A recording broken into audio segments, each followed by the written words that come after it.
Quand j'ai appris que UBS était une banque engagée dans l'investissement responsable, j'ai souhaité en savoir un peu plus. Car investir l'argent que j'ai mis de côté, pourquoi pas? Mais à condition que ce soit pour l'environnement, l'éducation ou les énergies renouvelables. Bref, des investissements qui vont dans le sens de mes valeurs. Alors oui, vous allez me dire, toutes les entreprises se mettent à l'investissement responsable maintenant, c'est la mode. C'est vrai, mais UBS c'est une banque qui s'engage sur ces questions qui rythment notre quotidien depuis les années 50. Grâce à eux, je trouve enfin des réponses optimistes aux enjeux de demain. Cet épisode est sponsorisé par BPI France. Alors je ne sais pas pour vous, mais moi je suis convaincu que les PME et les ETI françaises, c'est des trésors d'énergie et de volonté. Et justement, Garder le cap, c'est un nouveau podcast quotidien court de BPI France où des dirigeantes et des dirigeants d'entreprises françaises nous parlent de leurs expériences et de leurs initiatives pendant la crise sanitaire et comment ils préparent l'après. Et ils nous expliquent comment ils ont géré des moments un peu compliqués pour la boîte et comment ils ont participé à l'effort collectif, souvent avec beaucoup d'ingéniosité et d'initiative. Alors si vous voulez un peu d'inspiration et d'optimisme made in France, et je crois qu'on en a peut-être pas mal besoin en ce moment, je vous propose d'aller vous abonner au podcast Garder le cap.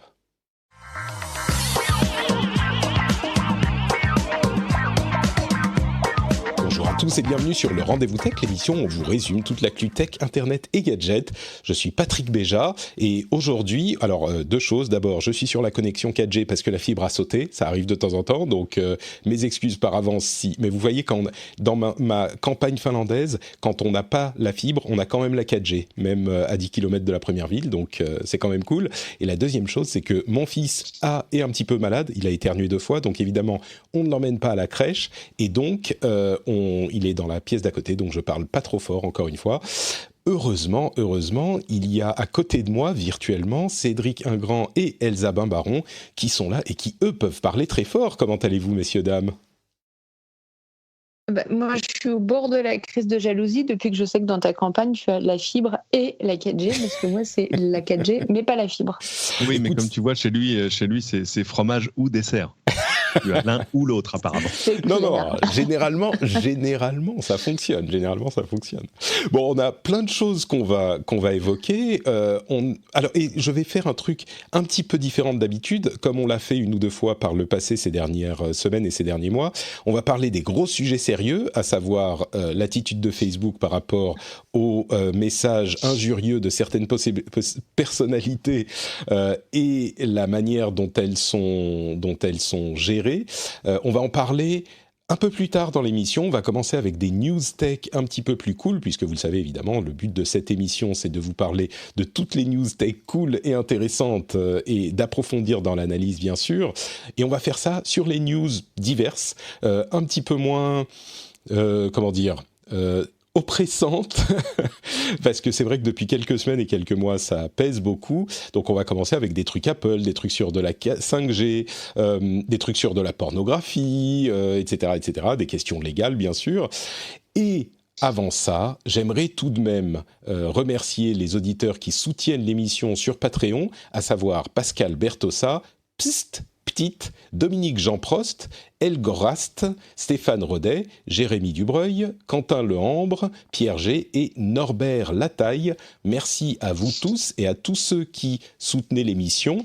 À savoir également que je suis en train de tester un nouveau format, un format de rattrapage qui est une version rééditée et très courte de l'émission qui dure à peu près 10 minutes et que je voudrais mettre dans le flux de l'émission en toute fin de semaine pour que vous me disiez ce que vous en pensez et peut-être à terme développer comme ça. Donc si vous n'avez généralement pas le temps d'écouter l'émission, sachez qu'il y aura désormais, avant la sortie de l'épisode de la semaine suivante, je voudrais tester cette idée, avant la sortie du prochain épisode, de mettre une version compressée, qui a forcément moins d'analyse et qui est moins intéressant, mais qui peut permettre à ceux qui ont eu une semaine très très chargée de se rattraper, de garder les infos importantes. Donc je testerai ça et je vous demanderai votre avis sur Twitter et d'autres réseaux sociaux sur ce que vous en pensez.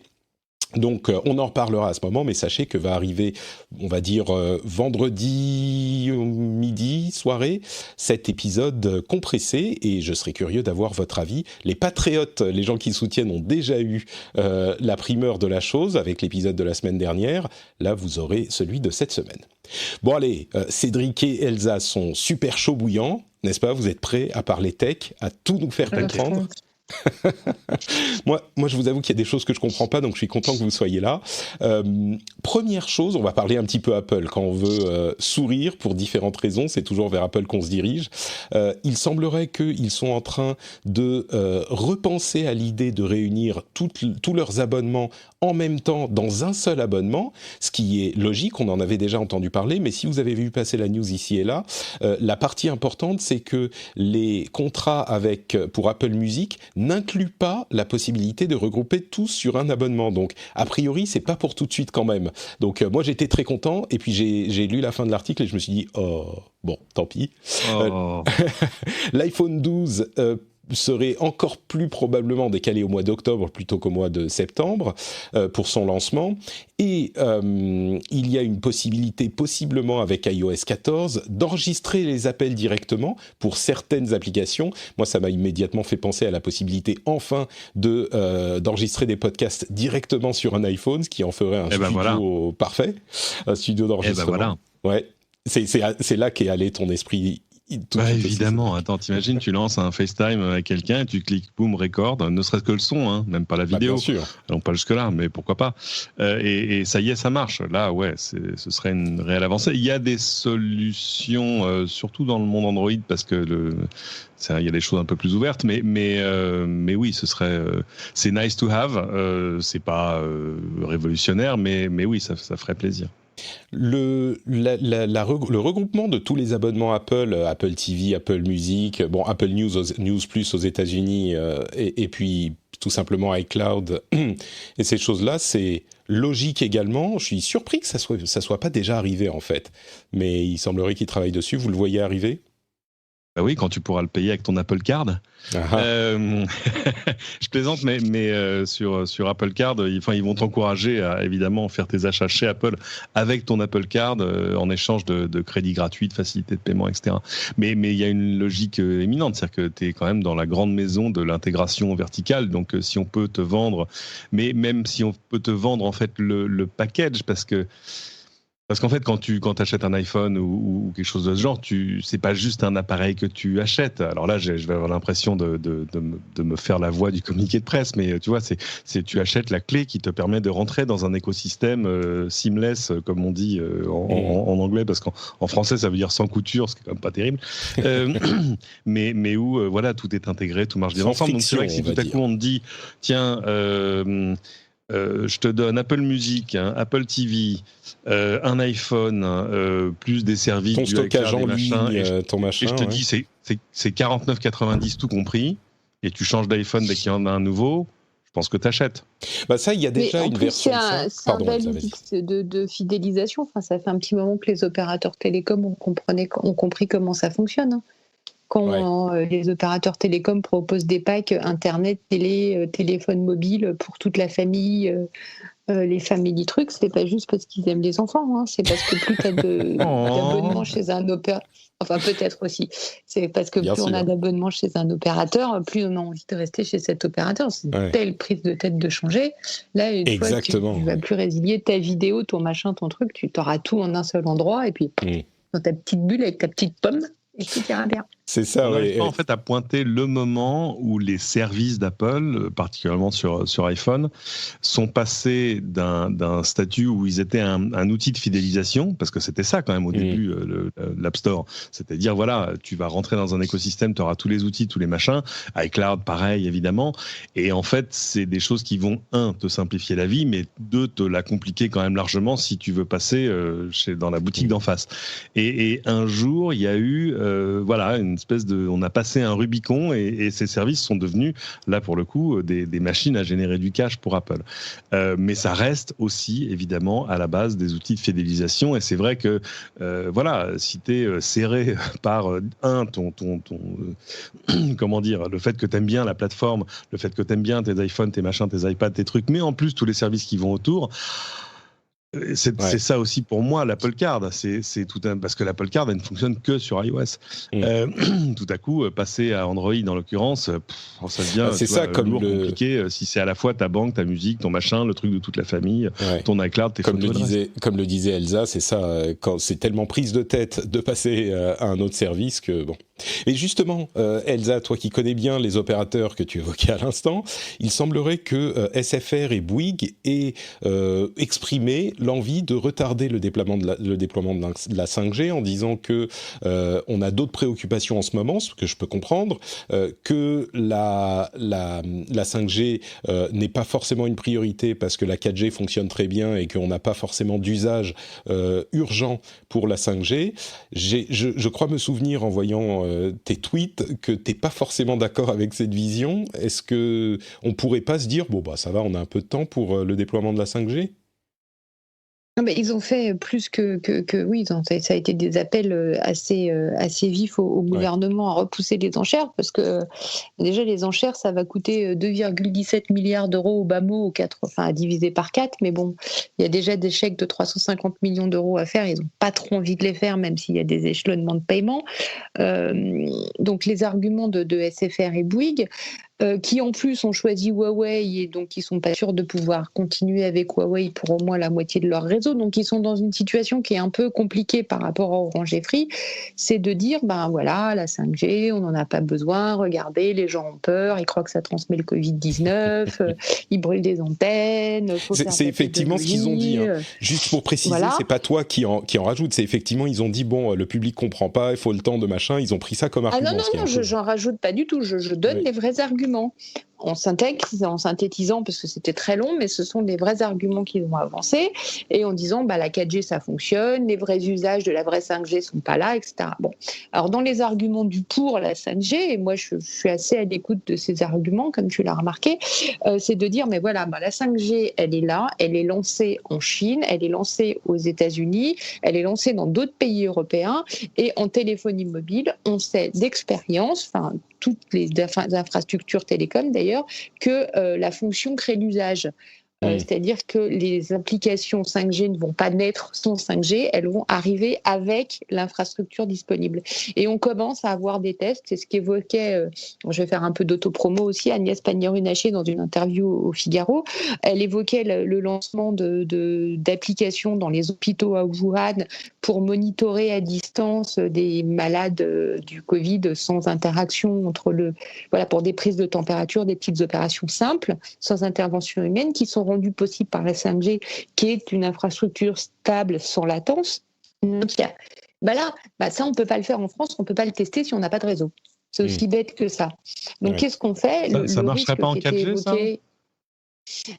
On a des problèmes de latence et en fait, l'avantage de la 5G, c'est qu'on peut envoyer l'onde ciblée sur un robot, sur un accessoire, etc., de façon beaucoup plus fiable que la 4G. Et cette transmission d'informations très fine et qui doit être faite de manière très rapide, en fait, on ne sait pas faire aussi bien en 4G. Et les réseaux en 4G vont saturer. Donc il y a plein de problèmes et puis on va attendre quoi? On va attendre que toutes les applications soient développées en 5G par d'autres pays, c'est ce que disait un opérateur qui ne voulait pas être cité là-dessus, et ensuite ce qui nous restera, c'est aller acheter des applications 5G qui ont été développées avec des AI chinoises et à les importer quand nous on arrivera avec notre 5G en 2022 et eux ils auront déjà 2 ans d'antériorité. Il y a un vrai risque. C'est vrai que ce que je retiens surtout, c'est les usages suivent se développe. On peut pas vous dire aujourd'hui ce qu'on va faire avec la 5G. Et peut-être que avec la 5G, on fera pas grand-chose. C'est même possible, mais c'est quand même un pari très très risqué de se dire on s'en fout, la 4G ça fonctionne bien et d'y aller à reculons. Parce que avec la 3G, on se disait ok, ça peut servir à ça, mais il s'est développé d'autres usages. Avec la 4G, pareil, il y a plein d'usages qu'on n'imaginait pas qui se sont développés. Et c'est pas des usages où on peut dire on s'est mis à regarder de la vidéo. On en parlait, c'est le streaming, la vidéo, voilà.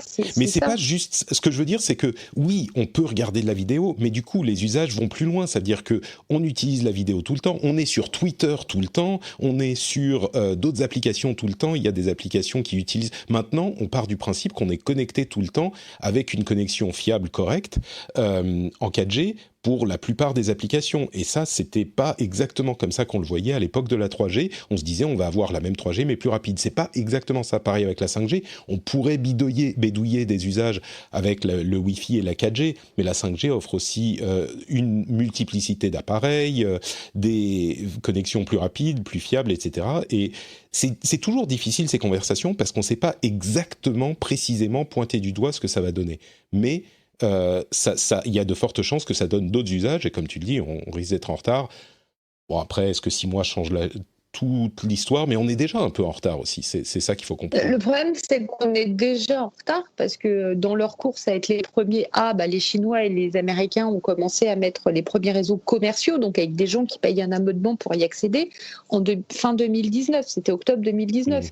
Donc là, si on fait, mais alors finalement, les enchères, si on les faisait en décembre pour une attribution en janvier, le temps que tout ça s'affine, machin, on pourrait lancer en mars 2021. Non, mais sérieusement. Oui, ça commence à faire loin. Et quand tu vois que les Allemands mettent 7 milliards d'euros sur la table, sur la 5G pour accélérer le développement, ça a été annoncé avant-hier, hein.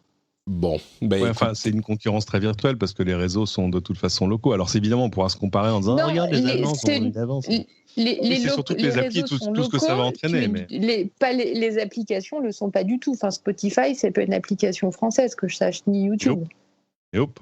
Ouais. Mais c'est vrai que quand la 4G s'est lancée, on n'imaginait pas ce que ça allait. Enfin, on imaginait vaguement, mais ça a quand même débloqué plein de choses qu'on voyait venir, mais qui n'étaient pas du tout à l'échelle où elles étaient avant la 4G. Même sans même aller jusqu'à la vidéo, même de fait pour des Spotify, des choses comme ça. Tout à coup, tu réfléchis plus à des problèmes de bande passante pour télécharger du son. Et un Uber aurait pas existé dans la même échelle en 3G. Faut pas se raconter des histoires. Donc c'est vrai qu'il y a des aspects qu'on oublie. Le problème, c'est qu'on a du mal à faire miroiter au grand public les bénéfices de la 5G, sauf à leur dire c'est de la 4G plus rapide. Donc c'est un peu... c'est bof, mais enfin en même temps, ça va pas changer grand-chose ni à leur quotidien, ni à leur facture mobile. On dit, oh là là, faut racheter un téléphone. Non, il faut pas racheter un téléphone. On renverse, il y a un renversement de la charge de l'innovation. C'est en fait, ce qui va se passer, c'est que le prochain téléphone que tu achèteras, quel que soit le moment où tu l'achètes, il sera 5G par essence. Et si tu attends un peu plus que les autres, et si tu te rues pas sur les premiers forfaits, en plus, il sera moins cher. Donc c'est un faux problème. Et surtout, les usages, c'est pas les vrais usages qu'on attend révolutionnaires, ils sont dans les usines, ils sont pas pour le grand public. Ils sont pour... un autre exemple qu'on donnait, donc il va pas vous faire fantasmer forcément, c'est des robots dans les usines. Actuellement, les robots sont câblés, parce qu'on ne sait pas faire ça avec de la 4G. Et quand tu as un robot, par exemple, qui monte un moteur de voiture, on va dire un moteur électrique, c'est d'abord le robot A qui intervient. Il y a une petite latence de quelques 4-5 secondes, le temps que le B intervienne, et ensuite le B intervient. Avec la 5G, on sait les faire fonctionner en même temps. C'est-à-dire que tu fais fonctionner 2 mains en même temps, au lieu de faire fonctionner d'abord une main et ensuite une deuxième main. On peut les faire... Parce qu'il y a une latence tellement faible. Qu'est-ce qu'on fait ? On gagne du temps. Or là, on est en train de parler de réindustrialisation de l'Europe, mais si on dit qu'il faut se remettre à fabriquer les médicaments en France et qu'on imagine que c'est des gens qui vont remplir les petites capsules avec de la poudre, non, c'est pas vrai. Hein. Ça va être fait par des robots. Donc en fait, autant avoir le dernier cri en matière de robotique et de connexion de sa robotique. Sinon, ça sert à rien.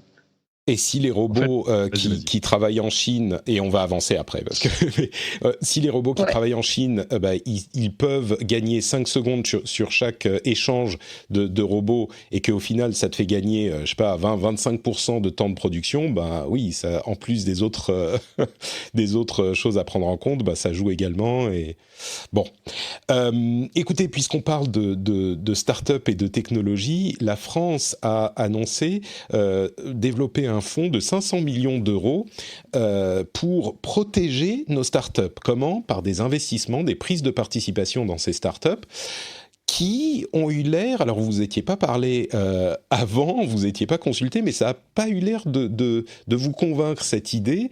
C'est pas une bonne journée pour la France dans le rendez-vous tech, parce que là non plus, vous n'êtes pas convaincu. Donc c'est le gouvernement qui, par l'intermédiaire de je ne sais plus quelle agence, investirait dans des startups pour les protéger d'une acquisition extérieure, mais avec 500 millions, ça n'a pas l'air énorme. Comment ça marcherait, Cédric, selon toi ? Eh bien, c'est une bonne question. L'idée, c'est ça. Non, mais l'idée, c'est de dire, on est face à une crise économique, donc tout à coup, forcément, ça risque de poser des problèmes sur les investissements, ça risque de mettre des startups en difficulté, ça risque de faire baisser leur valorisation, et ce qui sont des effets d'aubaine pour les gens qui, eux, ont les moyens d'investir et pour qui d'ailleurs, si tu as de l'argent aujourd'hui en tant qu'entreprise, si tu es assis sur un tas d'or à la Apple, Amazon, etc., une crise, c'est pas le moment de réduire la voilure. Au contraire, c'est le moment où tu vas investir parce que tes investissements vont te coûter moins cher. Donc formidable. Donc ce serait évidemment le moment de racheter des startups à bas prix pour choper des technologies intéressantes, des produits pour demain, etc. Et le problème, c'est que les acteurs qui peuvent faire ce genre de choses, pour l'essentiel, ils sont pas français. Voire même pas européen, t'imagines.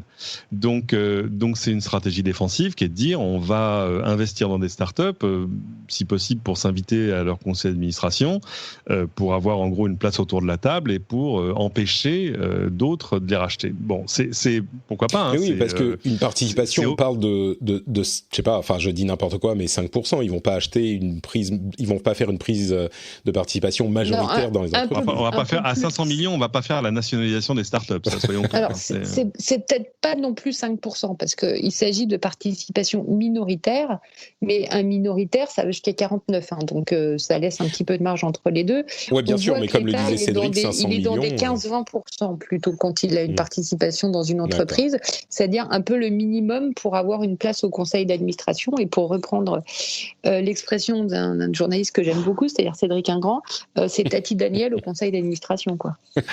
Oui, c'est celle que tu n'invites pas parce que tu sais qu'elle va faire chier tout le monde et qu'elle est pas là pour tu vois, prendre part à la conversation, mais elle est juste là pour s'assurer que son épargne fonctionne et justement, en fait, elle est là juste pour avoir une voix. Alors pourquoi pas, c'est intéressant, mais bon, elle sera je veux dire, là, la Tati Daniel de l'État pour vérifier qu'on se fasse pas piquer toutes nos technologies par des méchants Américains ou des oui, méchants mais comment Chinois. on fait concrètement ? C'est-à-dire que s'il y a une start-up et qu'un Apple arrive et il dit écoutez, voilà, moi je vous propose sur votre action 50% de plus, je rachète la boîte.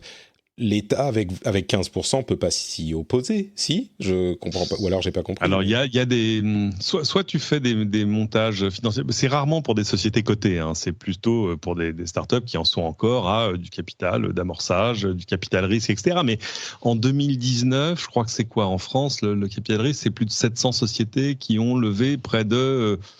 5 milliards d'euros ou quelque chose de ce genre. Donc forcément 500 millions à côté.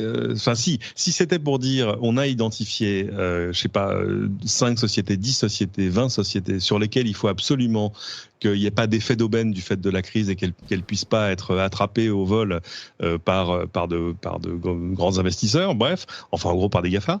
Oui, ça je comprends. Après dire avec 500 millions on va protéger l'écosystème, je ne sais pas comment ça va se passer, surtout évidemment ça ne peut pas se faire malgré les entreprises elles-mêmes. Ça peut pas se faire malgré leurs fondateurs, enfin malgré les gens qui en détiennent le capital, c'est-à-dire les fondateurs et les fonds de capital risque, parce que il y a eu on a des précédents, se souvenir de Dailymotion, de tout ça, souvenez-vous, en disant non, il est hors de question que Yahoo rachète. Bon, bref, résultat des courses, les sociétés ont vu leur valorisation s'appauvrir. Et c'est pas un bon signal envoyé à tout le monde, parce qu'évidemment, si tu es investisseur et qu'on te dit non, mais attendez, l'État va arriver avec juste 500 millions en poche et va, en gros, tu vas fixer sur place la situation des startups, tu te dis, oui, mais attends, et j'investis pourquoi, moi? C'est-à-dire que si dans 3 ans, 5 ans, 7 ans, 8 ans, je peux pas réaliser mon investissement, j'ai pas envie d'y aller.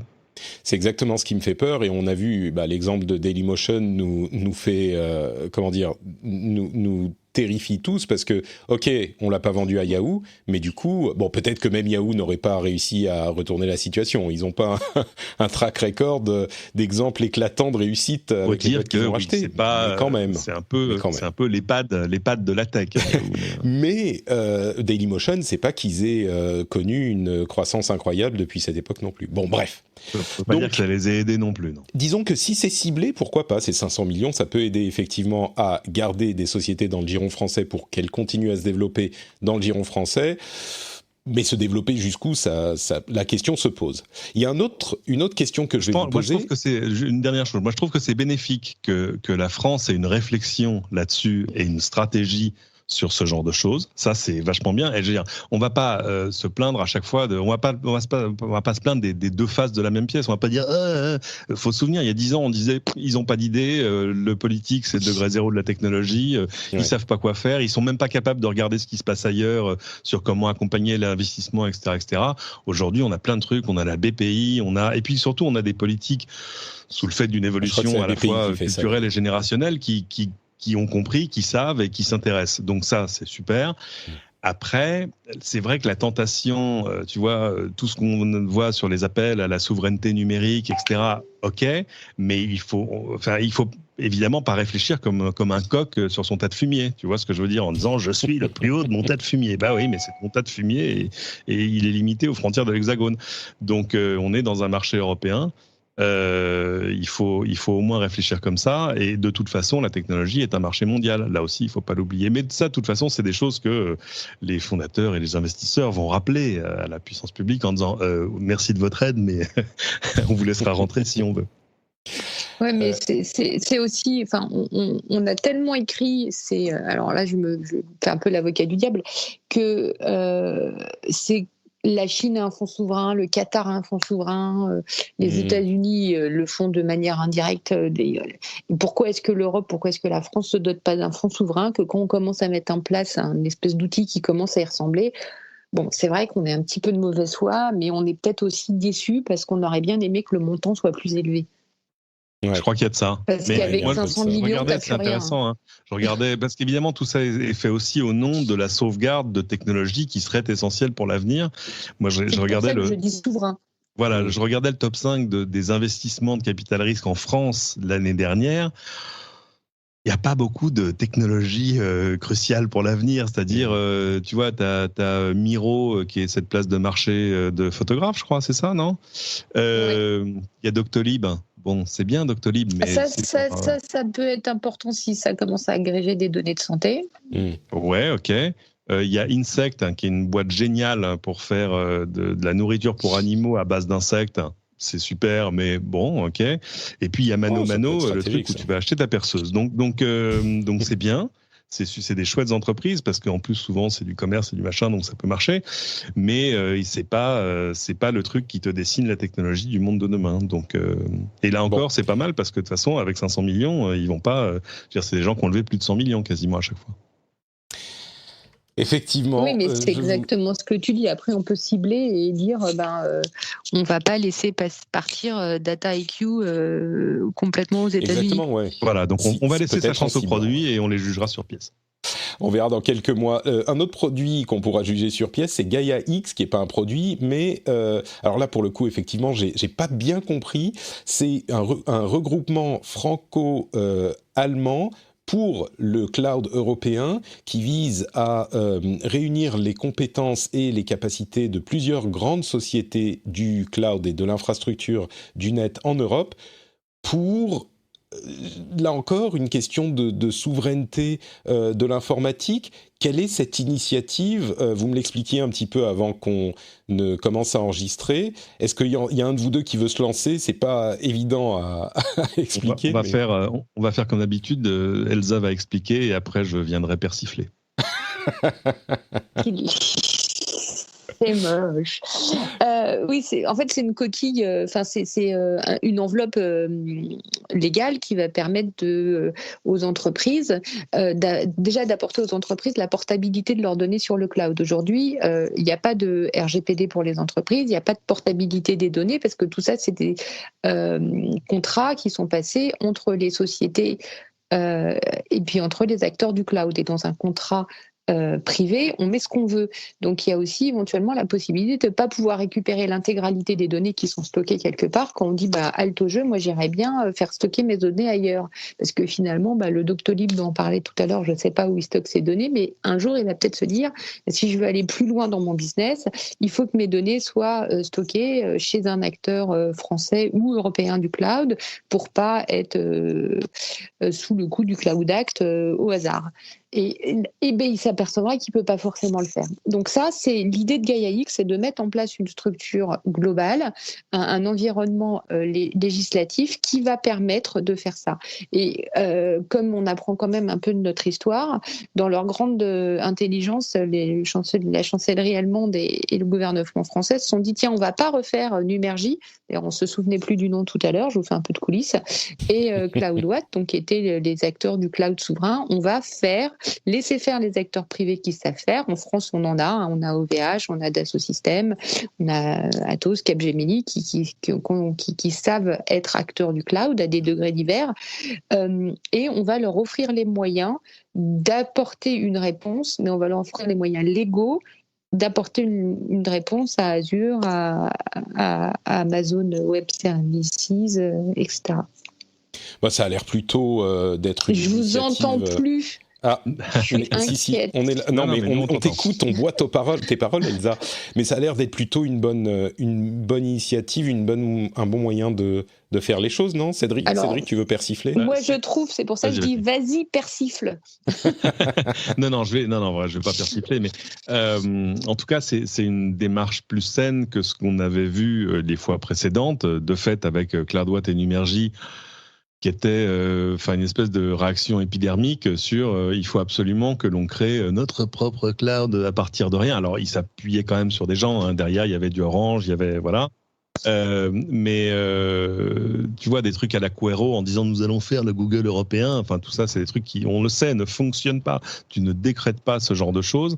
Là, l'idée, c'est en fait d'arriver à liguer ensemble des acteurs existants, que ce soit en France et aussi en Europe, et accorder en gros sur un set de règles qui seraient les mêmes, avec une règle qui serait celle de la portabilité. C'est-à-dire que tu saurais, toi, en tant qu'entreprise, quand tu vas aller chercher du service cloud, que tu vas pouvoir passer de l'un à l'autre sans que ce soit une vraie prise de tête. Tu pourras aussi étendre en gros ton empreinte sur le cloud en disant voilà, j'ai X instances, serveur machin chez OVH, je vais en prendre tant chez tel acteur allemand, avec des règles, j'ai envie de dire légales et techniques, qui assurerait une compatibilité.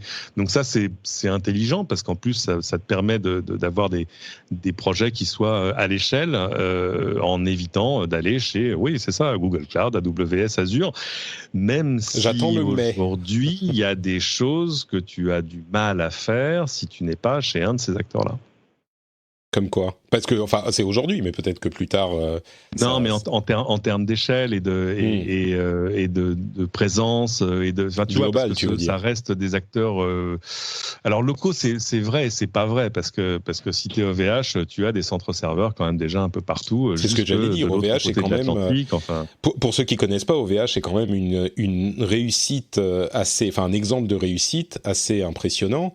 Qui a commencé, moi je les ai suivis depuis le début. Tous mes sites sont chez OVH depuis le lancement des émissions, et à l'époque où ils étaient un petit fournisseur d'accès, pas fournisseur d'accès, mais hébergeur à Roubaix, ils étaient déjà plus tout petits, mais vu la manière dont ils ont grandi, il n'y a pas de raison qu'ils ne puissent pas aller plus loin encore. Donc on a de l'expertise, ce genre de choses, on sait les faire. Au moins, il faut se souvenir, quand on a lancé CloudWatt et Numergy, OVH, ça existait déjà. Et c'était déjà un énorme hébergeur. Et moi, je me souviens, parce que je connaissais déjà bien Octave Klaba, le fondateur à l'époque. Et lui, il avait la tête entre les mains en disant, mais c'est ahurissant. C'est-à-dire que les gens sont en train de dire, nous n'avons pas d'acteurs du cloud, nous n'avons pas d'acteurs de machin, etc. Et il dit, hello. Mais alors justement, du coup, là, c'est plutôt la bonne approche. Maintenant, ils ont entendu qu'ils étaient là, donc là, je trouve... il a fallu du temps, mais... Non, mais d'accord, mais là, c'est la bonne approche. Elsa, un petit peu de lumière. Non, tu disais que tu voulais persifler aussi. Non, moi je veux pas faire siffler du tout. Je voulais laisser Cédric faire le faire. Non, mais c'est intéressant parce qu'il réinvente pas la roue et ça c'est bien. Ouais. Voilà. On est plutôt dans une approche qui est positive en disant on a des acteurs qui savent faire dans le domaine, qui n'ont pas forcément l'environnement légal qui va leur permettre de venir concurrencer les gros méchants, c'est-à-dire les Américains et les Chinois dans le domaine, donnons-leur les moyens dont ils ont besoin pour riposter et pour pouvoir concurrencer. Parce que dans la mesure où dans certains domaines, les Français sont partis plus tard ou n'ont pas proposé les mêmes services, parce qu'il n'y a pas tout à fait les mêmes services chez OVH que chez Amazon, le jour où ça sera à armes égales, il va falloir pouvoir quitter l'un pour l'autre. Et pour que ça soit plus fluide, allons-y pour la portabilité du numéro, si je fais très très court. Ouais. Ce qui permet à tout le monde de se développer du coup. Bon allez, dernière petite partie sur ce qui se passe chez nous, enfin chez les Français, pour ceux qui nous écoutent d'ailleurs. Il y a une nouvelle levée de cette proposition, enfin une nouvelle levée. On commence à reparler de la proposition assez ubuesque de contrôle d'accès à la pornographie au Parlement français, qui serait l'idée de contrôler, d'obliger les opérateurs de sites à contenu pornographique à contrôler très sévèrement l'âge des personnes qui accèdent à leur site. C'est une idée qui, en soi, on peut se dire pourquoi pas, surtout qu'il y a, d'après les spécialistes et les sociologues, des problèmes de perception de soi et de l'acte sexuel chez les jeunes qui sont, influencés par ce qu'ils voient et qui est tellement accessible et tellement facilement accessible sur le net. Mais le problème, c'est le problème de la mise en place, de comment on va faire pour mettre en place ce contrôle de l'âge, parce que sans rentrer dans les détails, on sait que c'est toujours très très très compliqué à faire. Je vais laisser ça là pour le moment parce que on n'est pas dans des délibérations précises sur les modalités, mais on l'a vu dans les autres pays, c'est toujours très compliqué et la plupart de ceux qui s'y sont essayés, après des tentatives, limite démagogiques au niveau politique, on s'est aperçu au moment d'implémenter que c'était pas facile du tout et donc dans le cas de l'Angleterre notamment, ils ont laissé tomber simplement parce que ça veut dire on va demander aux gens de déclarer qu'ils veulent aller sur des sites à contenu pornographique et ça c'est quelque chose qui est évidemment pour la question de la protection de la vie privée en fonction des implémentations, mais c'est assez clair, c'est difficile à demander, quoi. Je comprends tout à fait. C'est une mission difficile, hein. C'est rare les sites qui vérifient de manière définitive ton identité. Moi, j'en connais que deux. C'est des sites du service public, les impôts par exemple, ce genre de choses. Et encore, ils le font au travers de la création d'un compte. Alors, ils ont quand même, ils en ont un peu sous le pied, mais il y en a qui sont quand même encore réduits à t'envoyer des mots de passe par courrier. Et puis certaines néobanques qui elles vont le faire par une visio avec quelqu'un qui va t'appeler, à qui tu vas montrer ta pièce d'identité. Enfin, c'est fastidieux. C'est-à-dire que, non, on a imaginé aussi des jetons, des numéros de code à acheter dans un bureau de tabac, par exemple, et tu dois rentrer un numéro de code quand tu veux consulter le site. Mais du coup, tu vas dans le tabac et tu vas dire à ton commerçant, tu es en train de bonjour, mettre en image ma définition de fastidieux. Non, mais c'est pas juste fastidieux. Donc, tu vas dans ton tabac et tu demandes à ton buraliste, je voudrais un jeton d'accès à un site porno, s'il vous plaît, monsieur. Non, mais là, j'ai tellement de sketchs des Monty Python qui me reviennent en tête que c'est terrible. Donc non, c'est difficile d'y croire et d'ailleurs c'est amusant parce qu'il y a eu un gros débat, c'est ça, en Angleterre. Parce que eux ils disaient non seulement on va forcer à l'identification, mais tous ceux qui ne le feront pas seront bloqués sur l'internet grand breton. Et ça a pas marché parce qu'ils sont après de fait posé plein de questions sur c'est-à-dire que tu demandes on a des gens qui gèrent pas déjà trop vraiment un fichier d'utilisateur parce que voilà, ils vont gérer des fichiers nominatifs avec des indices. Oh là là là là là là. Enfin bon, la sécurité de ces données-là, ce qui peut en être fait après. Imagine qu'en plus, si tu agrèges dans ces fichiers-là, ce que les gens vont regarder. Enfin, c'est pas très RGPD en fait. Là, il y a un vrai problème sur. En plus de tous les autres. Donc bon, la question du contrôle d'accès à ces sites-là, mais aussi à plein d'autres, hein, parce qu'il n'y a pas que cela. C'est un truc qui est vieux comme le web. Donc, pour moi, les solutions, elles sont locales en fait. Pour moi, les solutions, c'est toi en tant que parent en fait. Tu peux pas vraiment te décharger de ça en disant la puissance publique va s'assurer que. Je suis d'accord, mais je suis pas certain non plus. Enfin oui, c'est toi en tant que parent. Ça va être très difficile de contrôler, surtout à partir d'un certain âge, parce qu'il y aura toujours moyen de se démerder pour accéder à ces sites. Oh yeah. Par contre, il faut expliquer comment l'appréhender. Ils sont encore petits, ces enfants Cédric, mais moi j'ai un peu plus vieux et c'est pas facile de contrôler. Mais c'est vrai que la pédagogie, c'est ça, oui. Enfin, moi j'ai la faiblesse de croire que c'est quand même le meilleur moyen d'expliquer que c'est pas la vraie vie. Après, alors soit on dit qu'on est la Chine et puis on fait un truc totalitaire et on dit on blacklist certains sites et puis là c'est la porte ouverte à toutes les fenêtres, on sait pas jusqu'où ça va.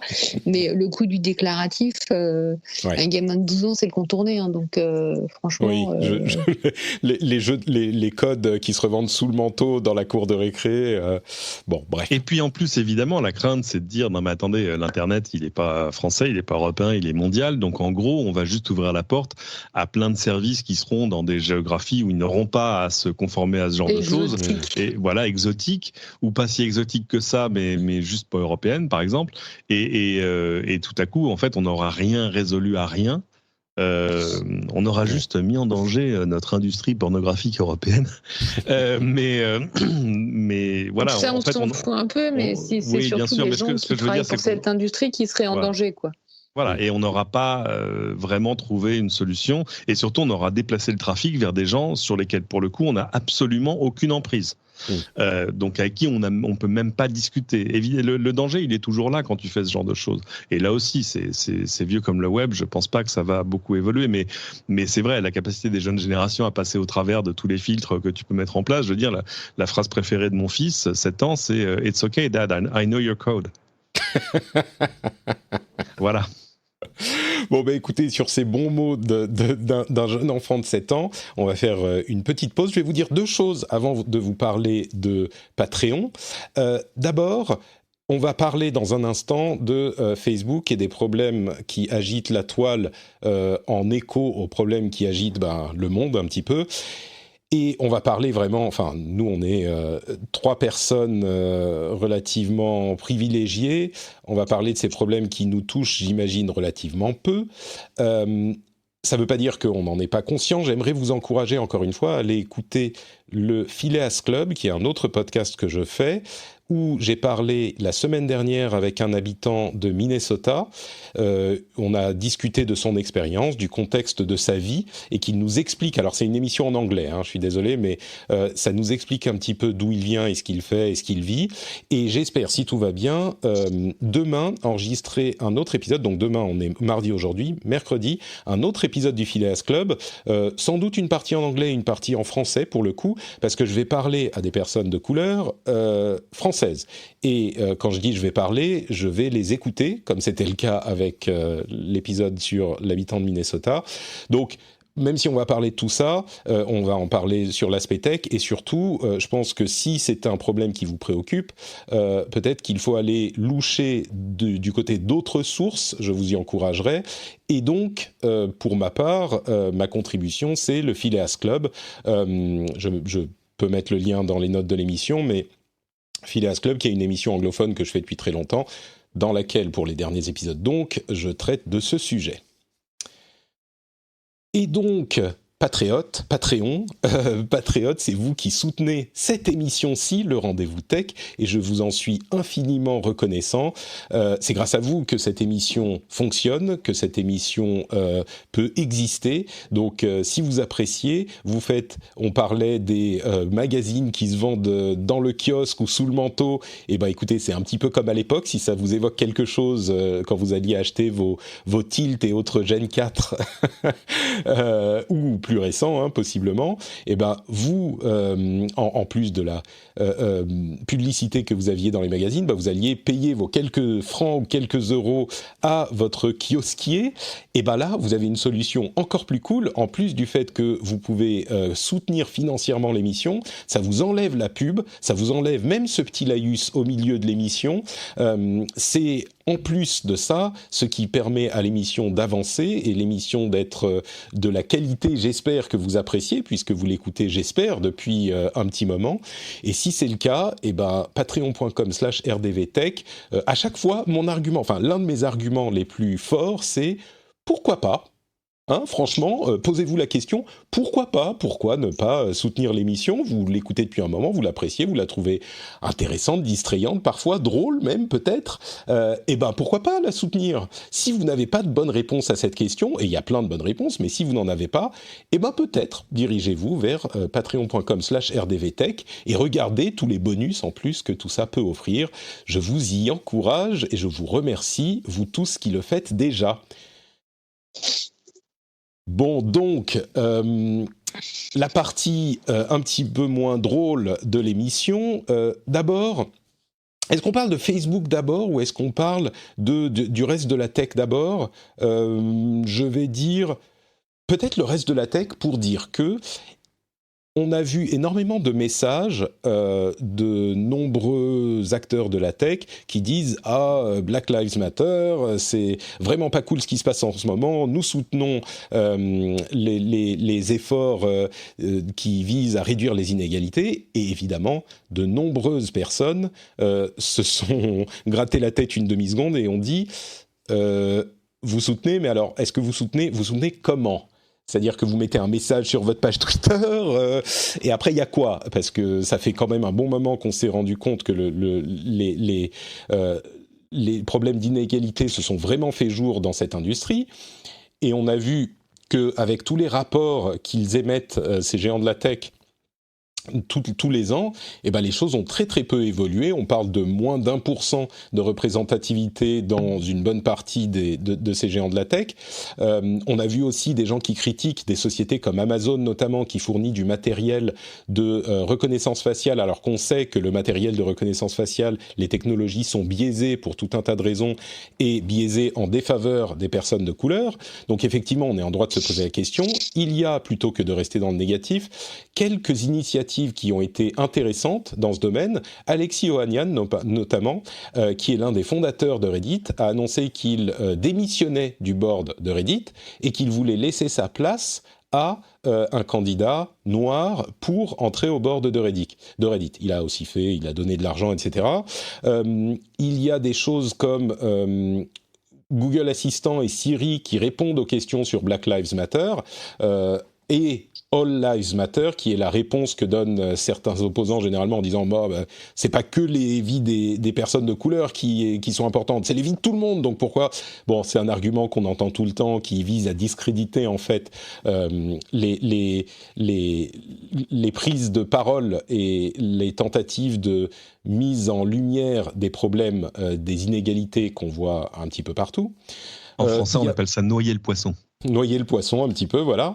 On a des sociétés de jeux vidéo comme Activision, qui est pourtant pas connue pour son activisme. Son activisme, merci, social, qui a fait des choses qui sont pas inintéressantes. Ils ont mis des panneaux avant chaque partie de jeu en ligne multijoueur, des panneaux disant Black Lives Matter et expliquant la chose. Alors, ça peut là encore sembler être une simple déclaration d'intention. Moi, je dirais, quand on met la chose devant les yeux de très nombreux joueurs, souvent jeunes, c'est un petit peu plus efficace que de mettre un message sur Twitter. En tout cas, ça amène l'attention et ça dit aux gens, les gens qui font ce jeu que vous aimez, ils sont ils soutiennent ce mouvement, et ça va plus loin que simplement mettre un message corporate sur Twitter, je trouve. Ils ont aussi déclaré qu'ils allaient faire plus, et peut-être qu'il est temps, mais faire plus pour sanctionner et détecter les comportements racistes dans leurs jeux, etc., etc. Donc il y en a qui font des choses. Alors évidemment, ce qu'ils font, c'est pas qu'est-ce qu'on va faire ? On va résoudre le racisme. Ok, non. Alors oui, ok, évidemment, c'est pas leur rôle non plus de tout à coup résoudre le racisme, mais ce qu'ils peuvent faire dans ces domaines, certains peuvent être intéressants. Je suis curieux. Quelle est votre approche de la chose ? Et encore une fois, on en parle de notre position à nous, mais quelle est votre approche de la chose ? Est-ce que les sociétés tech sont un petit peu hypocrites de dire ce genre de choses ? On parle de Black Lives Matter, mais on pourrait parler de tous ces mouvements sociaux qu'on voit depuis des années, sur lesquels ils s'expriment, mais est-ce qu'ils font des choses ? Évidemment, c'est pas une position facile pour eux, mais non. En fait, il y a une espèce d'exigence de citoyenneté de leur part. Et alors, c'est plus facile dans des sociétés qui sont incarnées. On l'a vu avec Microsoft, avec Satya Nadella, qui avait un message vraiment fort là-dessus. On l'a vu avec Tim Cook. Alors, Satya Nadella, c'est quelqu'un qui a peut-être dû souffrir de racisme à un moment. Tim Cook, moins, mais lui, il est né dans l'Alabama, donc il connaît la chose au moins de l'autre côté. Il est homosexuel, Tim Cook, donc il a aussi cet aspect des inégalités qu'il a dû vivre, j'imagine. Quelque part. Ah oui, tu veux, oui. Alors là, j'en étais pas là. Je restais sur Black Lives. Mais donc ça, c'est autre chose. Mais oui, enfin. Et c'est un truc très américain en plus, c'est-à-dire que tu le vois aussi avec le degré de débat, j'ai envie de dire public, à l'intérieur de ces entreprises, parce qu'évidemment ces entreprises, elles se définissent aussi comme nous ne sommes pas l'entreprise de papa, tu vois ce que je veux dire, c'est-à-dire que tout à coup, on l'a vu sur plein d'affaires sociales, sur des histoires d'identité sexuelle, sur plein de choses, où tout à coup il y avait des grands débats publics à l'intérieur d'un Google par exemple, évidemment sur la représentativité. Alors il y a plein de... Bon, il y a des trucs qui sont, j'ai envie de dire, pas encore vraiment applicables chez nous. Et puis c'est vrai que là, c'est l'Amérique qui tente pour la xème fois pas de solder, mais d'essayer de résoudre son problème de racisme endémique. Je veux dire, ça fait 400 ans que ça dure, ça va pas s'éteindre comme ça, même en quelques manifestations, et même si elles sont massives et tout ça. Donc c'est bien que ces entreprises aient des prises de position, ça je trouve ça positif. Après, oui, c'est toujours jusqu'où aller, parce qu'évidemment après, il faut agir, quoi. Et eux ont des outils, hein, tu vois, comme l'affirmative action, enfin comme la discrimination positive, comme on appellerait ça chez nous, mais c'est des trucs qui marchent aux États-Unis parce qu'en plus, les gens s'identifient plus à leur communauté d'origine. Et d'ailleurs, c'est comme ça qu'on parle de soi chez eux. On dit, voilà, my community. Alors que chez nous, les gens qui parlent de leur communauté, c'est des youtubeurs dans l'ensemble. Je caricature bien évidemment. Mais et puis chez eux, enfin tu vois, chez eux, on fait des statistiques sur n'importe quel formulaire. On te dit, are you Caucasian, Black, Hispanic, machin. Chez nous, c'est interdit. Enfin, c'est-à-dire que ils ont même plus de facilité à chiffrer les choses que chez nous, parce que chez nous, on estime, et c'est un autre projet de société. J'ai envie de dire que le projet, c'est plutôt l'assimilation, et sur le papier, on est tous avec les mêmes droits, et au fond, on est tous pareils. Ouais, sur le papier, parce que ça veut pas dire... Il y a d'autres défauts, parce que ça sert aussi à passer sous le tapis des problèmes qu'on n'arrive pas à régler du coup. Ouais. Mais est-ce que la solution américaine est meilleure pour autant ? Non, je pense que les deux ont leur chose. Pardon ? Non, vas-y, on s'écarte un peu du sujet. Elsa, je pense que le sujet des entreprises américaines de la tech, et des entreprises, il y a le sujet entreprise en général. Pourquoi est-ce que Google devrait être plus vertueux que Ford en termes de discrimination ? Parce que Google, comme Facebook, comme toutes les entreprises de la tech, Apple avec, sont un peu arrivés sur le marché avec un mantra, c'est on va changer le monde et on va l'améliorer. Là, on a envie de leur dire, OK, allez-y, changez le monde, améliorez-le. Et il y a une espèce de désillusion générale qui arrive quand on s'aperçoit que finalement, son employeur génial qui nous avait dit qu'il allait changer le monde et qu'il va l'améliorer, n'a pas tellement amélioré, que c'est toujours pour l'essentiel des hommes qui sont à la tête de ces entreprises. Donc, on peut aussi faire du féminisme, mais c'est pas le sujet. Qu'ils sont dans l'ensemble blancs, éventuellement indien. Oula, ça c'était le comble de l'audace. Pas éventuellement, beaucoup. Moi, j'observais il y a quelques années, j'avais fait un tweet un jour là-dessus en disant si quelqu'un vient... Ah bah vas-y. Il y a quand même un problème à nommer plus en avant des Afro-Américains. Alors, est-ce qu'il y en a suffisamment dans ces domaines ? Le problème, il est peut-être aussi dans les écoles d'ingénieurs. Est-ce qu'il y a des mecs qui sont formés ? Est-ce qu'ils ont accès à ces études pour arriver à ces postes ?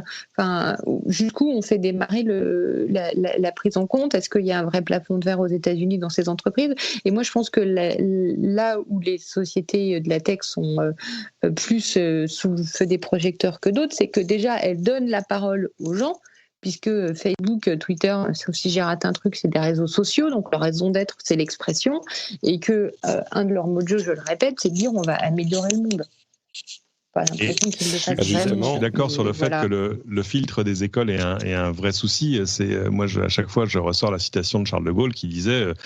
Le problème des généraux, si les généraux sont tous des cons, c'est parce qu'on les recrute chez les colonels et que tu peux pas améliorer l'échantillon quand l'échantillon qui t'est présenté, tu vois ce que je veux dire. Et il y a aussi un vrai problème, mais ça aussi c'est des trucs qui vont évoluer sur le fait que l'excellence universitaire aux États-Unis est une excellence qui se paye extrêmement cher. Si tu veux aller faire n'importe quelle fac de l'Ivy League, c'est-à-dire tu vois Princeton, Stanford, Harvard, etc., ça te coûte une absolue fortune, que ta famille n'a pas si elle vient d'un milieu modeste, voire même de la classe moyenne. Oui.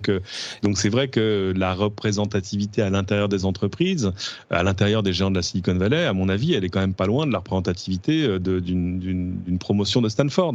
Et donc ça veut dire qu'il y a aussi des choses à régler en amont. Là, pour le coup, il y a des choses sur lesquelles on se retrouve en France. C'est même punition, même motif. Moi, pour avoir vu ça d'assez près, par exemple, sur ce qu'on appelait la représentativité de la société dans les médias, dans les rédactions, ils avaient exactement le même souci, c'est de dire, si tu es une grande rédaction, tu recrutes chez des gens qui ont fait un cursus, la voie royale, entre guillemets, pour autant qu'il y ait une voie royale en journalisme, mais c'est-à-dire, Sciences Po et CFJ, par exemple, oui, mais tu regardes ces promotions-là, elles sont pas aux trois quarts issues de la minorité, loin de là. Elles sont pas black blanc beurre, quoi. Elles sont un peu, et elles sont de plus en plus, mais c'est beaucoup plus lent qu'on pourrait le vouloir. Donc après, tu peux déclencher à côté des actions plus positives, un peu comme l'a fait Sciences Po, mais on s'éloigne considérablement du sujet. Enfin bref, la question, c'est de savoir pourquoi est-ce que ces entreprises-là de la tech ont envie d'en faire plus. Et je suis d'accord avec Elsa, c'est parce que dans leur charte, dans leur contrat moral avec le monde, elles disent, nous, on va changer le monde et on va laisser derrière nous un monde meilleur. Donc ça leur donne des obligations qui sont pas forcément faciles à gérer au quotidien. On a un autre exemple, c'est IBM qui a décidé de ne plus offrir leurs outils de reconnaissance faciale. Je parlais de ça tout à l'heure avec Amazon. IBM a dit désolé, on va plus offrir nos outils de reconnaissance faciale justement parce qu'ils sont biaisés. Et je crois qu'il y a effectivement dans cette obligation pas d'activisme, mais de responsabilité sociale qu'on voit aux États-Unis. J'ai l'impression qu'elle est moins présente chez nous en France, peut-être en Europe, mais nous, on n'a pas de Google, de Facebook et d'Apple. Non, mais on a d'autres... Juste, on a aussi un petit peu moins de problèmes que les Américains, parce qu'on va me dire, t'es une fille blanche, donc c'est plus facile, mais il y a quand même un peu moins de racisme prégnant dans la société française. Il y a 50 ans, il n'y avait pas des bus séparés pour les Blancs et pour les Noirs en France. C'est-à-dire que... ce qui était encore le cas aux États-Unis. Enfin, dans le sud américain, il y a quand même une très très forte, un racisme qui est très fortement ancré. C'est une société qui a été ségrégationniste très longtemps. Ouais. Je crois ils n'ont pas inventé le concept d'apartheid, mais pas loin. Donc, il y a cette antériorité. Et ce que je voudrais dire, c'est qu'on parle des géants. Excuse-moi, je veux juste préciser un truc. Excuse-moi, Elsa, je voudrais juste préciser. Et qui fait beaucoup pour la promotion de la communauté d'origine africaine, notamment, déjà parce qu'ils sont présents en Afrique, et que Stéphane Richard a nommé un patron pour Orange Afrique, qui est sénégalais et qui est un mec génial, et donc ça peut se faire, on peut y arriver. Ouais, Elsa, je vais juste dire que pense que l'un des dangers quand on est sur ces sujets, c'est de parler au nom des personnes en question.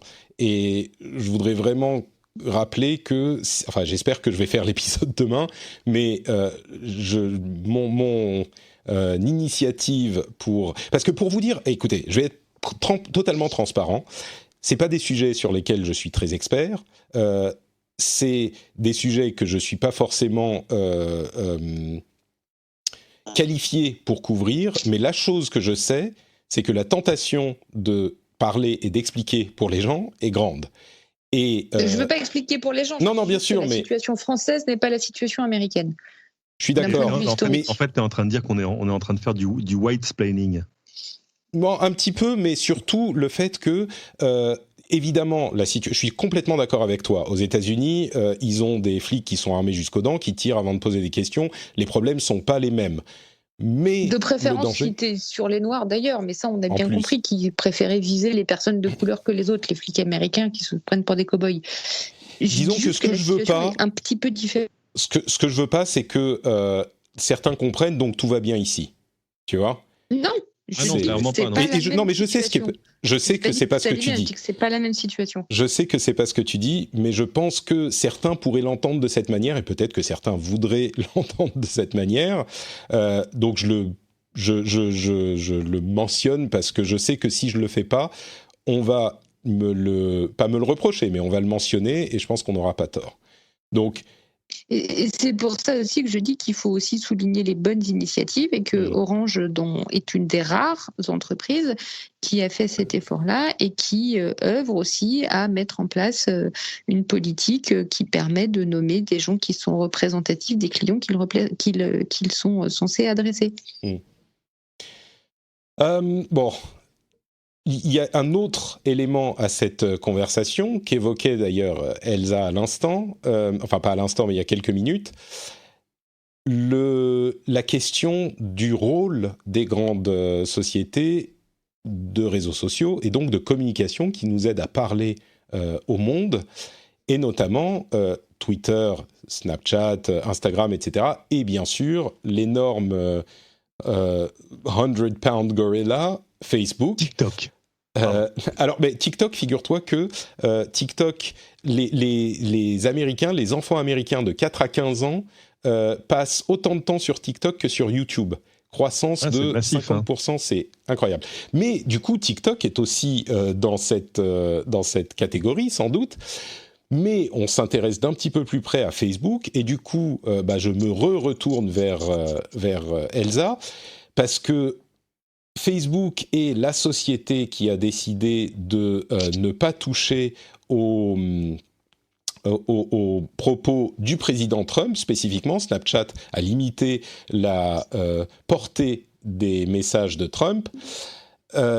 Facebook a décidé de ne rien toucher. Mark Zuckerberg a décidé donc que ce n'était pas leur rôle de modifier ses communications. Comme je le disais, on en parlait beaucoup la semaine dernière. Je pense que jusqu'à il y a 2 semaines, l'idée se défendait. Je pense qu'elle est beaucoup plus critiquée aujourd'hui. Personnellement, moi, je suis un petit peu du camp de ceux qui disent peut-être qu'il faut, même si ça ouvre la boîte de Pandore, sur ce point, faire quelque chose. Mais on a vu énormément de gens critiquer Mark Zuckerberg directement pour ce qu'ils considèrent comme de l'inaction. Elsa, est-ce que c'est de l'inaction ou est-ce que c'est de la sagesse ? C'est possible aussi, parce que c'est vraiment une boîte de Pandore. Je sais pas, là, on est dans enfin, pas l'éditorial, mais l'opinion, quoi. Qu'est-ce que tu penses de son attitude ? Moi, je pense qu'il est juste dans une attitude prudente, en fait, parce que pour une fois qu'il se fait pas taper dessus par le gouvernement américain, il a fait suffisamment de bêtises au préalable. Il essaye de pas se mettre dans le débat, mais dans le débat, il va y être. Mais pour moi, ça a été une espèce de position de repli et de protection sur soi, en disant peut-être que si je bouge pas là-dessus, pour une fois, je vais pas me faire taper dessus.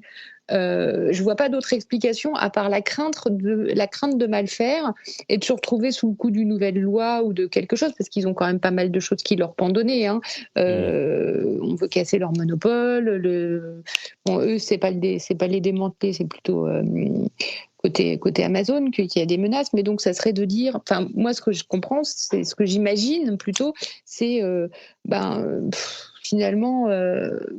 La meilleure défense, ce serait de se taire aujourd'hui et de dire bah non. Et puis en plus, ne pas être vu comme un média. On maîtrise pas nos contenus. C'est aussi tout le truc de Facebook. C'est très très américain et juridique comme position. C'est de dire si on dit qu'on n'est pas responsable des contenus qui sont chez nous, on peut pas nous attaquer pour les contenus qui sont chez nous. Et donc on censure pas et chacun fait ce qu'il veut. Je sais pas. C'est vrai que pour le coup, il a évité le courroux du gouvernement américain. C'est peut-être d'ailleurs pour ça qu'il l'a fait. C'est pas impossible, mais tout le reste du monde lui est tombé dessus. Et j'ai rarement vu autant de critiques unanimes sur, oui, on va même sur Facebook. Et pourtant, Dieu sait qu'ils en ont eu des critiques à leur encontre. Mais s'il voulait rester hors du débat, c'est raté, parce que pour le coup, on ne parle plus que de lui. En interne, il semblerait que ça soit un sujet de détresse fréquent chez des employés qui voudraient que Zuckerberg contrôle un petit peu plus activement les messages, notamment de Trump. Alors, on a parlé de tout ça, de la section 230, etc., dans l'épisode précédent. Je vous invite à aller l'écouter si vous voulez les détails techniques et légaux sur ce point. Mais et quand je parle de boîte de Pandore, c'est certainement le cas, mais aussi il y a un cas tellement particulier avec Trump qui met de l'huile sur le feu et qui n'arrête pas de mettre de l'huile sur le feu, que c'est difficile de rester dans la position dans laquelle est Zuckerberg. Là encore, même question à Cédric, est-ce que c'est c'est une position qui est compréhensible, qui est défendable, ou est-ce que tu penses que là, ça va tellement loin qu'il faudrait qu'il fasse quelque chose? Et ensuite, les conséquences sont difficiles à gérer, mais je ne sais pas non plus s'il y a une idée, juste et une idée fausse dans tout ça, mais... Disons que Zuckerberg a jamais eu envie de toucher à rien, tu vois ce que je veux dire. Et plus il parle, et moins il se passe quoi que ce soit dans l'ensemble. Non, il est dans une situation qui est intenable. Twitter a eu le même souci. On leur disait non mais attendez, si Donald Trump était un utilisateur lambda, vous auriez fermé son compte depuis bien longtemps. Et évidemment, ils étaient embêtés en disant oui mais bon, comprenez, c'est un peu, ça nous mettrait. Enfin bref, et ils ont trouvé la solution. Tu vois, en avertissant sur le contenu de certains posts, etc. Alors ça leur a valu une tempête, mais finalement qui n'a pas duré si longtemps que ça. Voilà, Trump a signé un executive order, machin, mais qui n'a absolument aucune portée légale. Enfin voilà, il a gesticulé et il est passé à la suite. Et pendant ce temps-là, Facebook dit oui. Zuckerberg a parlé à ses employés en reprenant des posts de Trump et en disant oui, non mais là, c'est pas un appel au suprémacisme blanc. C'est pas. Enfin, il était dans une espèce de position d'excuse, alors qu'il sait bien quand même que tout ça est extrêmement inflammatoire et que, en tout cas, de manière évidente, ça fait plus partie du problème que de la solution. Et non, il n'a pas envie d'y toucher. Alors, je comprends qu'il y a un aspect de la question qui est très difficile à gérer, qui est de dire si on se met à émettre des jugements de valeur sur les intentions d'un poste, ça nous met à un moment dans une position d'éditeur. Et nous, on est une plateforme, on ne peut pas avoir la responsabilité d'un éditeur sur chacun des postes. Mais en même temps, je veux dire, ils ont de fait des brigades de modérateurs qui le font bien pour tout ce qui tient de la pornographie, de certains appels à la violence, du terrorisme et du reste. Donc pourquoi plus pas que ça, ils ont des algorithmes qui font de la sélection de ce que tu vas voir et de ce que tu ne vas pas voir. Il y a même, dans le cadre de Facebook, c'est ironique parce qu'ils sont beaucoup plus actifs chez Facebook, ou en tout cas ils l'étaient jusqu'à il y a quelques semaines, où c'était plutôt Twitter qui était du côté du laisser-faire. Du côté de Facebook, ils avaient des contenus qui étaient sciemment moins montrés et moins diffusés malgré leur popularité, parce qu'ils étaient jugés comme controversés ou inflammatoires. Je fais un anglicisme. Donc Facebook d'une certaine manière, a déjà cette patte éditoriale pour contrer la désinformation et ce type de contenu. Donc oui, la défense, pour moi, tient difficilement. On est vraiment dans le cas spécifique du président, quoi. Mais je pense que de toute façon, toutes les décisions que prend Mark Zuckerberg, il les prend avec un œil sur son cours de bourse. Ça fait longtemps, si on les prend une par une, on aboutit à ça. Et du coup, il se dit, et il a raison, que rentrer dans une guerre ouverte avec le président des États-Unis, c'est pas bon pour le business. Ça va le mettre en porte-à-faux par rapport à ses investisseurs, etc. Mais ça reste quand même une vision de très courte vue quand on est à la tête de quelque chose qui d'abord est pas seulement américain. Donc de toute façon, quoi qu'il ait fait jusque-là, et c'est surtout ce qu'il n'a pas fait d'ailleurs, c'est de toute façon inexcusable. Parce que c'est ne pas assumer la responsabilité que lui donne la position dans laquelle il est. Et ça se voit, hein, maintenant il y a des espèces de pétitions ou de textes communs signés par des modérateurs de Facebook. Il y a 140 scientifiques que pourtant Zuckerberg finance, qui lui ont fait une lettre ouverte en disant que voilà, c'est pas possible de laisser passer des trucs qui sont de la désinformation et comme tu disais, de l'inflammation pure. Je vais expliquer. À un moment, il va falloir qu'il réagisse, mais le problème, c'est qu'il n'est pas câblé comme ça. Il n'a pas envie.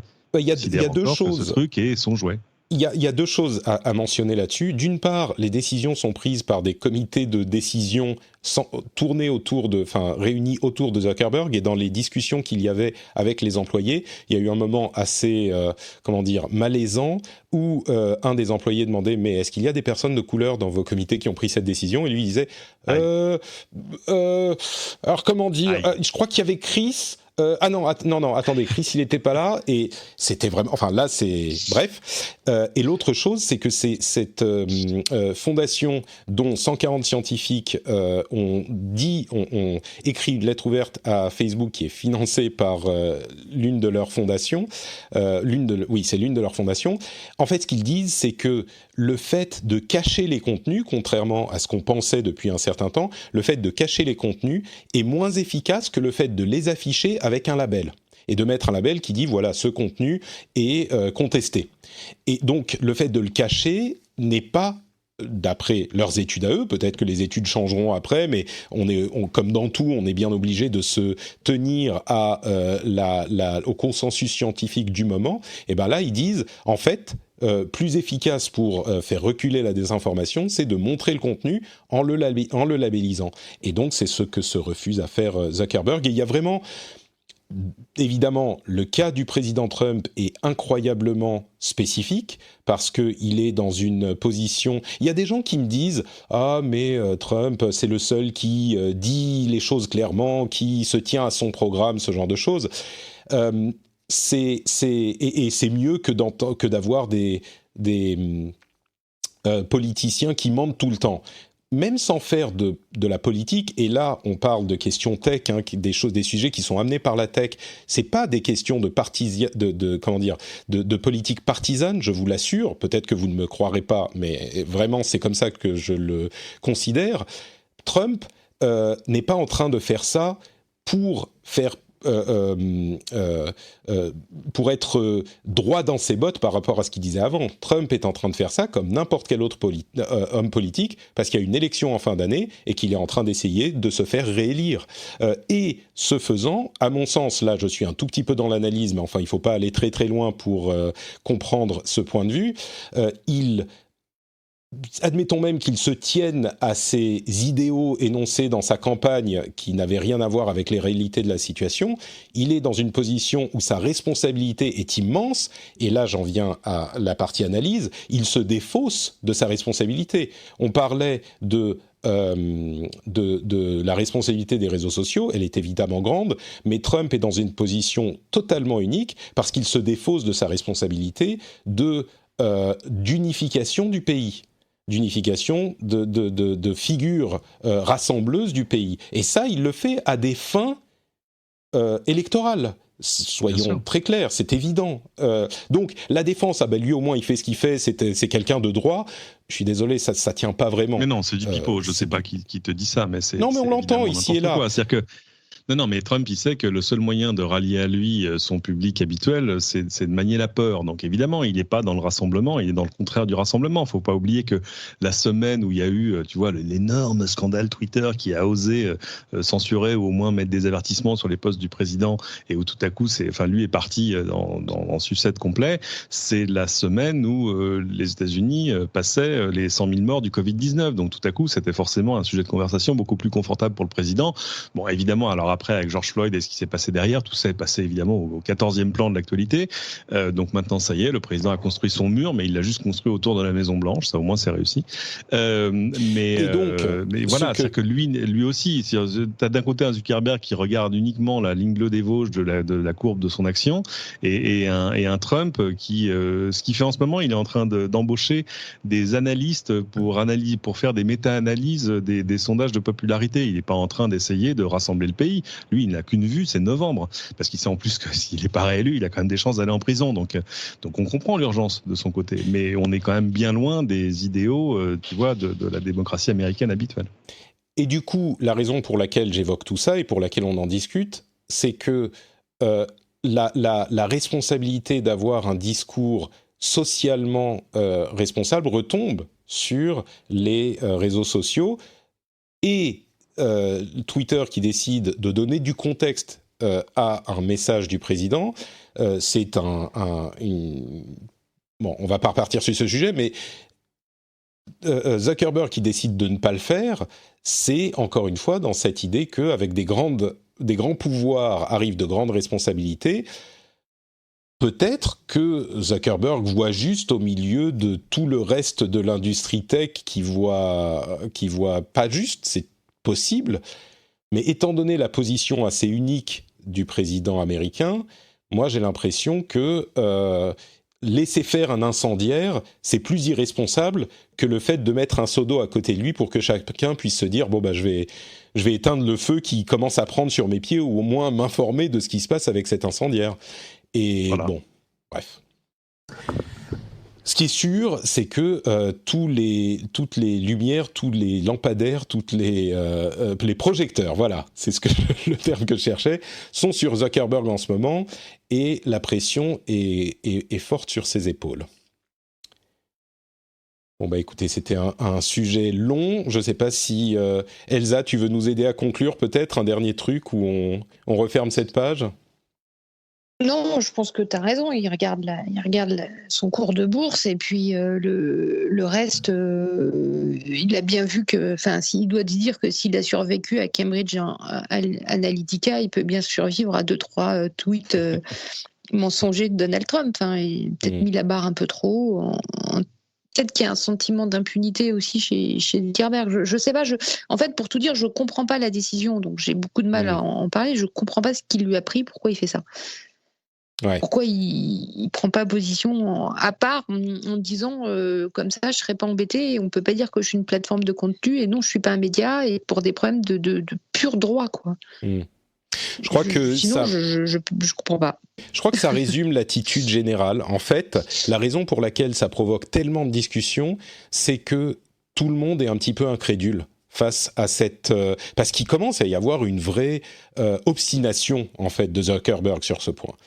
Il commence, c'est tellement fort, et ce qui se passe aux États-Unis et autour de lui dans le monde de la tech sont tellement forts que le fait qu'il tienne bon, et on pourrait débattre du fait que non, c'est lui qui a raison parce que tel et tel truc, mais clairement l'opinion plus que générale est que sur ce point précis, c'est compliqué de tenir bon, et lui, malgré tout, il s'obstine, et donc on est très très peu à comprendre. Enfin, si on comprend, mais c'est difficile de se dire le bénéfice est plus grand que les problèmes provoqués à ce stade. Donc son obstination est surprenante, on va dire. Alors, il faudra voir quand même ce qui va se passer quand arrivera l'espèce de conseil de surveillance supérieur, l'espèce de cour suprême de Facebook qui est en train d'être nommé et qui évidemment devra se saisir de ce genre de choses, s'auto-saisir même sur qu'est-ce qui doit être normal, pas normal, autorisé, pas autorisé et comment il faut le gérer. Et ça permettra de vérifier deux choses. Un, l'efficience de ce procédé, parce qu'évidemment, là pour le coup, il faut reconnaître reconnaître à Facebook le fait qu'ils l'ont créé dans des conditions où les gens qui seront à sa tête auront les mains assez libres pour agir, avec quand même évidemment une condition, c'est de voir si Facebook se soumet à ces décisions. Ils ont dit qu'ils le feraient, on verra quelle est la limite de cet engagement. Mais c'est ça qui est terrible, et vraiment on va conclure, mais c'est ça qui est terrible, c'est que Facebook aujourd'hui se défend de vouloir contrôler le contenu du président en disant « nous ne voulons pas être arbitrés de la vérité », mais c'est difficile de le considérer comme quelque chose d'autre que terriblement hypocrite, parce qu'ils l'ont fait beaucoup plus que Twitter jusqu'à maintenant, et ils ont tout un tas d'organismes visés à, non pas contrôler la vérité, mais visant à contextualiser les contenus qui affirment des choses qui sont controversées ou contestées. Ils ont déjà tous ces systèmes en place. Et donc, voir Zuckerberg qui aujourd'hui dit « Ah ben non, on ne veut pas contrôler la vérité », dans le cas spécifique du président Trump dans cette crise, c'est difficile de le lire autrement que on n'a pas envie que Trump sorte son arsenal législatif pour nous mettre des bâtons dans les roues. Et peut-être que... Ou sinon, il veut être vice-président de Trump aux prochaines élections. On va peut-être louper un épisode. Hein. Oui, peut-être. Je pense pas, mais peut-être. Non, c'est une boutade. Bon, je vais le dire pour le principe. Peut-être qu'il a raison. Peut-être que c'est effectivement la boîte de Pandore et que commencer avec ça veut dire lancer des possibilités partout, je le comprends. Et effectivement, il y a des gens qui commencent à réclamer de différentes sociétés le même type d'action sur d'autres politiciens dans le monde entier. Mais si on commence à se dire... peut-être qu'il a raison, mais très clairement, en regardant dans ce cas spécifique et en ne partant pas dans la grande théorie, ce qui est un danger en soi de partir dans la grande théorie et de ne raisonner que comme ça, en regardant ce cas spécifique, il n'est pas difficile d'arriver à la conclusion que là, il faudrait peut-être faire un truc. En même temps, est-ce que ça a vraiment un effet ? Je vous laisse sur cette question. Vous avez une semaine. Je reprends les copies mardi prochain à midi, avant le début du prochain épisode. Merci Cédric, merci Elsa pour cet épisode finalement assez dense. Je pensais pas que ça serait aussi. Merci beaucoup. Est-ce que si on veut vous retrouver sur Internet, on peut par exemple aller sur Twitter, Elsa, ou est-ce que tu nous régales de tes tweets, on va dire?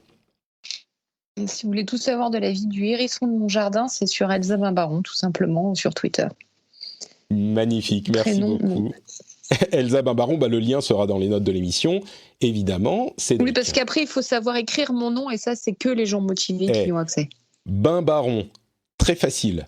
Bembaron, personne n'y arrive. Mais si. Alors, au début, la première fois que tu es venu dans l'épisode, dans l'émission, je croyais que c'était Bambaron. Et quand tu m'as corrigé, du coup, tout de suite, c'était beaucoup plus simple. Bimbaron, très facile. Oui, j'ai le droit à mon exotisme, c'est mon nom. Cédric. @Cédric sur Twitter, et en ce moment vous pouvez m'écouter tous les jours dans On déconfine l'info, le podcast quotidien d'actualité de LCI qui est disponible sur la plateforme où vous avez trouvé ce podcast là, donc je peux pas faire plus simple que ça. Vous pouvez évidemment aussi le retrouver sur le site lci.fr dans la rubrique podcast. Voilà. Merci à tous les deux et merci à vous tous qui écoutez. Vous pouvez me retrouver sur Twitter, Facebook et Instagram. Note Patrick, je suis partout Note Patrick. Vous pouvez aussi retrouver l'émission sur frenchspin.fr et si vous voulez soutenir, c'est sur patreon.com/rdvtech. L'émission se termine maintenant, donc c'est le moment d'aller sur le site qui est aussi en lien dans les notes de l'émission. Ça prend 2 minutes et vous ferez une bonne action qui en plus vous donnera des petits bonus super sympas. Patreon.com/rdvtech. Et pourquoi pas ? Voilà, je vais en faire un slogan, je vais faire des affiches, des t-shirts, tout ça. Merci à tous et à la prochaine.